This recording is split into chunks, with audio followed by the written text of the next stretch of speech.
नमस्कार दोस्तों। आज के शॉर्ट वीडियो में मेरा ये सवाल और सुझाव ये है कि हमारी जो नदियाँ हैं, जिन्हें हम माँ मानते हैं, चाहे वो गंगा जी हो, यमुना हो और गोमती नदी हो, हमारे देश की, हमारे विश्व की जितनी भी नदियाँ हैं, तो ख़ास करके हमारे भारत देश में जो पूजा पाठ लोग नदियों के पास वाले मंदिरों में करते हैं या फिर नदियों के पास जाके स्नान करते हैं और फूल को नदियों में प्रवाहित करते हैं, तो फिर वो कहीं नदियों के कोने पे जाके इकट्ठा हो जाता है। बाकी भी स्लैब्स वहाँ पे जाके इकट्ठा होते हैं जो उनके थ्रू प्रवाहित किए रहते हैं। जैसे जिस कटोरी में, उसमें भी प्लास्टिक है और उसमें भी बाद में जब वो प्रवाहित होने के बाद पानी में गल के सड़ता है, तो भी कचरा पैदा होता है और उससे गंदगी पैदा होती है, उससे बैक्टीरिया पैदा होते हैं, तो फिर वो नदी प्रवाहित होके आगे जाती है। तो बताइए, आगे जो हमारे स्नान वाली जगह नदियों में बनाए हुए हैं, क्या वो पानी शुद्ध रहता होगा? तो जो हम नदी पे के पास जाके नदी में फूल और माला और दुनिया भर की चीज़ें प्रवाहित करते हैं ताकि हमें नदियाँ खुश रख सकें। एक बात बताइए, जिसके खुद के घर को नदी जिस रास्ते से जाती है, जहाँ पे वो स्थिर रहती है, कहीं पे प्रवाहित होती रहती है, वो भी एक उसका घर मान लीजिए। तो अगर वही गंदगी से भरा हुआ है, तो बताइए वो आपको कैसे खुश रखेगी? बात बहुत ही गहरी है, इसमें हमें सोचना पड़ेगा। मैं ये नहीं कह रहा कि लोगों को फूल माला नदियों में प्रवाहित करने के तरीके बदलने चाहिए। मैं ये नहीं कह रहा कि फूल माला ना चढ़ाएँ, उसके तरीके को बदलें। फूल माला लें, नदी के पानी में उसको मतलब डुबो दें, फिर उसके बाद उस फूल को वापस उस किसी संस्थान को, वहाँ पे दान पेटी जो होता है, जैसे हम पैसे देते हैं, उसी तरह किसी जगह पे इकट्ठा करवाएँ। बाद में उसे अगर वो फूल किसी पेड़ से टूट चुका है, तो उन फूलों को लेके जाके कहीं पे, जैसे होता है, अब उसका क्या ही करना, उससे खाद बनाई जा सकती है, उससे कंपोस्ट खाद बनाई जा सकती है। फूल हमारे लिए क्या करना है, हमारे किसी काम आ सके। अब वो सूख के कहीं पे पानी के अंदर, नदियों के अंदर सड़ जाए, इससे बेटर है कि हम उसका यूज़ कर लें। तो ये मेरा अच्छा विचार है। ये मेरा शायद अभी तक किसी के अंदर आया भी हो तो, लेकिन पब्लिसिटी ना हुई हो, लेकिन ये मेरा विचार है कि ये संस्थाएँ, वहाँ के एनजीओज़ उसको इकट्ठा करें। प्रवाहित करने के बाद जो कचरा सफाई होता है, वो एक अच्छा सॉल्यूशन नहीं है। उसे बेसिक स्तर पे ही रोक दिया जाए, तो ये मैं सही मानूँगा। क्योंकि मैं मानता हूँ कि सिर्फ़ फूल और फूल बहाने के लिए जो कटोरी यूज़ होता है, सिर्फ़ वही नहीं प्रॉब्लम करता है। बहुत सारी ऐसी चीज़ें हैं जो लोग आस्था में प्रवाहित करते हैं। बहुत सारी चीज़ें, अब उसकी लिस्ट तो आप खुद निकाल सकते हैं कि नदियों में कौन-कौन से टाइप के कचरे फेंके जाते हैं। लोग जैसे गाड़ियों से जाते हैं, थैलियों में फूल भरा हुआ, जो घर में कथा बाँचने के बाद लोग नदियों में ऐसे थैलियों में फेंक देते हैं। बताइए, वो प्लास्टिक भी तो फेंक दिया ना आपने। अब बताइए, वो प्लास्टिक जो मैं बोल रहा था कि एक वीडियो बनाया था मैंने, उसमें मैंने बोला था कि प्लास्टिक जिस रास्ते से आई है, उसी रास्ते वापस चली जानी चाहिए। तो मैं यही चीज़ बोलना चाहता हूँ, तो वो प्लास्टिक भी उस बहाने जा रही है, जो आपके बहुत सारे ऐसे वेस्ट मटेरियल है, रास्ते में जा रहे हैं, नदियों में फेंक देते हैं।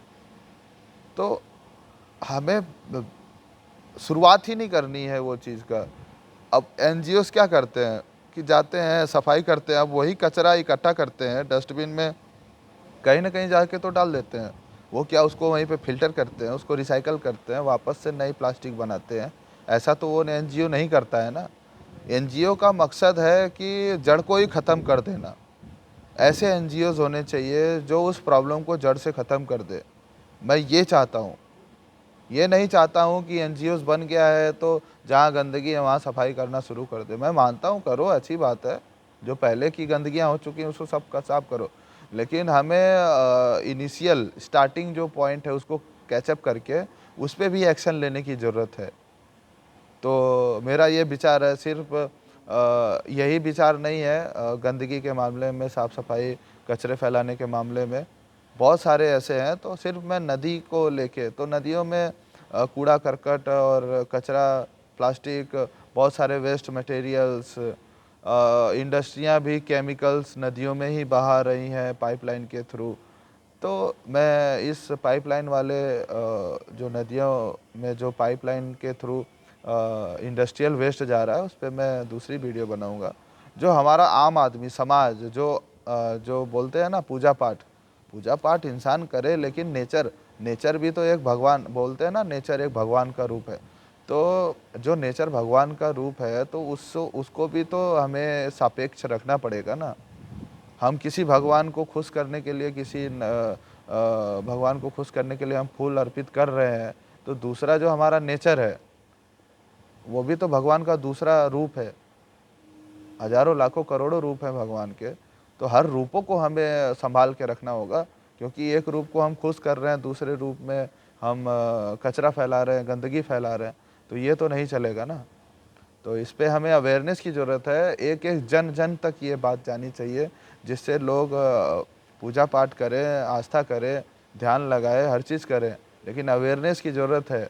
आने वाली जनरेशन भी हमसे यही सीखती है कि हम ऐसा कर रहे हैं, तो वो भी आएँगे आगे, तो वो भी ऐसा ही करेंगे। वो अवेयर कहाँ से होंगे? उनको भी हमें जड़ से समझाना पड़ेगा कि ऐसी बातें हैं। हमें उनके स्कूलों में ऐसी नॉलेज देनी पड़ेगी कि हमें पॉल्यूशन पढ़ाया जाता है, सिर्फ़ टाइप्स पढ़ा दिया जाता है।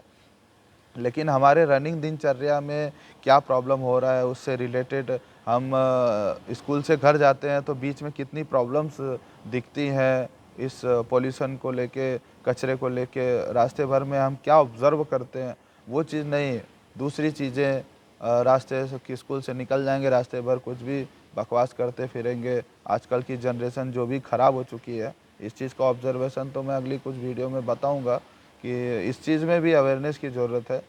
तो हमारा जो जड़ है, हमारी आने वाली जो जनरेशन है, उस पे हमें ध्यान देना है कि उसको कैसे अवेयर करना है, और जो रनिंग जनरेशन है, उसमें जो भी अभी तक गलत होते हुए आया, उसमें भी सुधार करने की ज़रूरत है। तो मैं इस वीडियो को ज़्यादा आगे नहीं बढ़ाऊँगा। तो ये मेरा, शायद मेरे हिसाब से, बहुत ही अच्छा आइडिया है। तो जो भी पूजा-पाठ करने जाएँ नदियों को, वहाँ पे जितने भी मेले-वेले लगते हैं, वहाँ पे अपना एक टीम बनाएँ, वहाँ पे लोगों को अवेयर करें, वहाँ के संस्थान से मिलें, वहाँ के फोर्स से मिलें, वहाँ के पंडितों से मिलें, जो वहाँ पे पूजा-पाठ करते हैं, महान व्यक्ति होते हैं।